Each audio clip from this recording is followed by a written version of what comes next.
Maradona বলেছিলেন, আমার জায়গা যে নিতে পারবে সে আর্জেন্টিনার সেরা খেলোয়াড় হতে পারবে।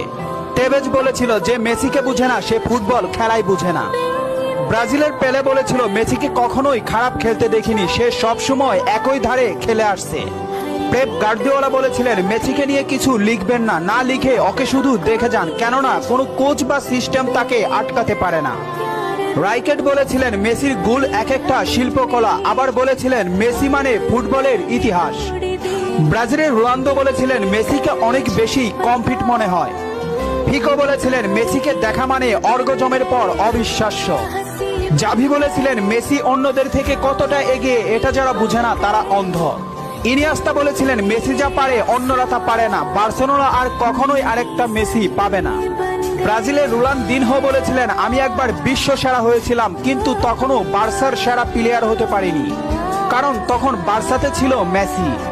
অরিফ বলেছিলেন, মেসিকে দেখলে সব সময় সতর্ক থাকতে হয়। ইব্রাহিমোভিচ বলেছিলেন, মেসির বাঁ পায়ে যথেষ্ট, ডান পায়ের কোনো প্রয়োজনই নেই। খুলিদ বলেছিলেন, মেসিকে দেখতে পাচ্ছি বলে আমরা ভাগ্যবান, কারণ মেসি ফুটবলের সৌন্দর্য।